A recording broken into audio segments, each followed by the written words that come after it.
Hello, my name is Thomas and I run the podcast British Culture, Albion Never Dies, a podcast which looks at British culture from an international perspective. It's listened to in over 150 countries. I've been running it for a few years, having previously been based in Saudi Arabia, China, Turkish Cyprus, Oman and a few other places.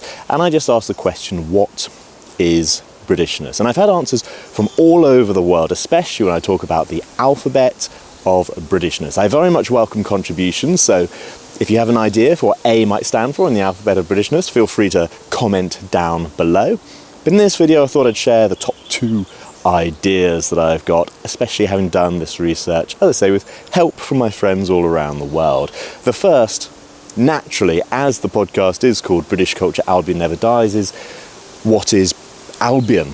So Albion is perhaps the most ancient term for the British Isles. When I created the podcast, I didn't really want to call it England Never Dies or Britain Never Dies or anything like that, because that's become caught up in kind of modern political state ideas. You know, England never dies as opposed to what? Scotland? The UK never dies as opposed to what? Ireland? Albion is a very all-encompassing term. It's the most ancient term used to refer to these separate isles, and as the most ancient term, it's therefore extremely difficult to know where exactly it originates from. There are some who would say, well, the Greeks and the Romans wrote it down. There are others who look at the etymology and see it more relating to Welsh and Celtic. We don't know where exactly it comes from. What we do know is that the continental Europeans looked across the English Channel, saw a bunch of islands, saw the white cliffs, and it may be related to the word Alba, it's for white. They saw this landmass and called it Albion, and they had all kinds of myths and stories about the people who lived there. We are a mythological people, he said as I get my halo.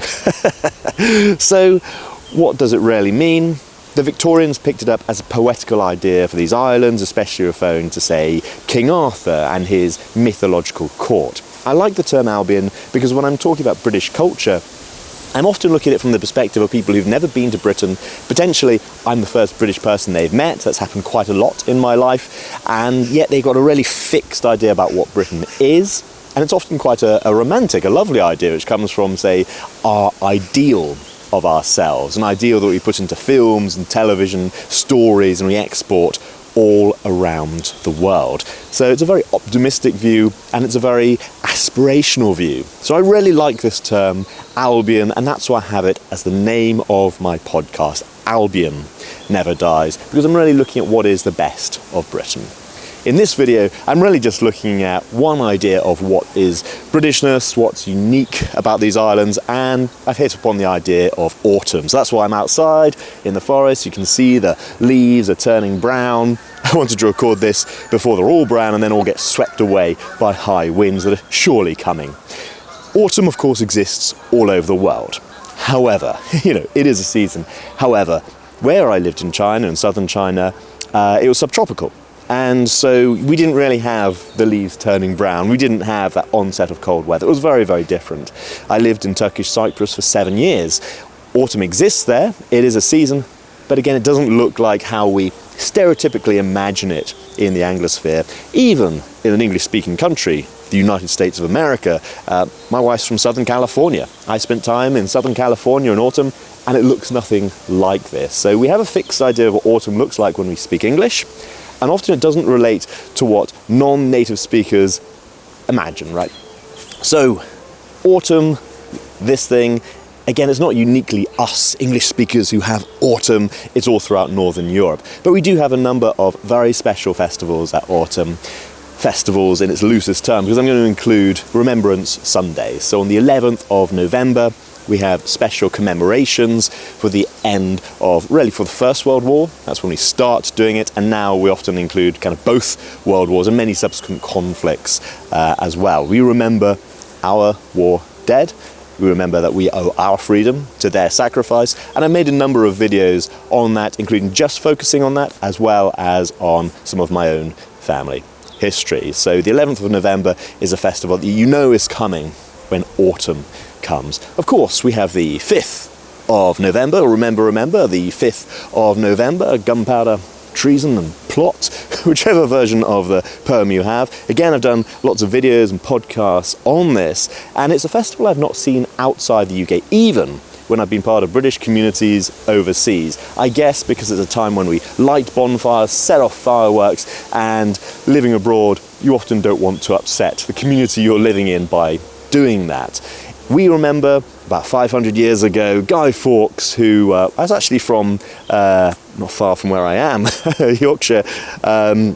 He, of course, wanted to blow up Parliament.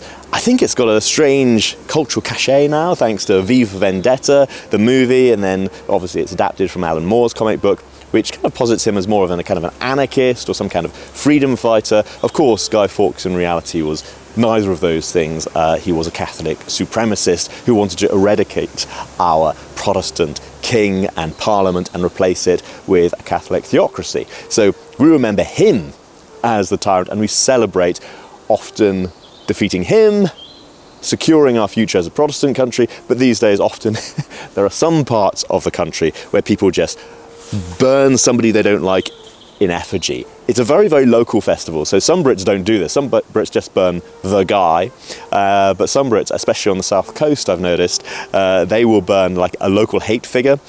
I've even had a friend whose mother was burnt in effigy, as she was a local councillor who was trying to put in some kind of regulation for this. I should say, this is actually a kid-friendly festival, even though we're burning people in effigy who really annoyed us hundreds of years ago, or even in the present day. But it is a very kid-friendly festival. You have a big bonfire, you have fireworks, you have kind of toffee apples or caramelized apples on a stick. You have a great deal of, festival food. So it's something that all kids look forward to. So that's 2 festivals. Again, using the loosest term of festival, Remembrance Sunday, 5th of November. Of course, we have Halloween, and many Brits regard that as a very American festival, and it kind of is the way we do it now. It started out actually in the British Isles, and again, I've done a deep dive podcast on that, the British origins of Halloween, how it really got taken across to the New World, and then how we re-imported it back. Although there are certain differences, we don't follow all the fads and fashions of an American Halloween here in the UK. And of course, other imports like pumpkins have become really big here. I recently was rereading Harry Potter and the Philosopher's Stone, and one of the first wizarding foods he comes across is pumpkin pasties. No further description, but I was able to make some, as I really enjoyed that. So that's 3 festivals: Remembrance Sunday, Bonfire Night, and Halloween.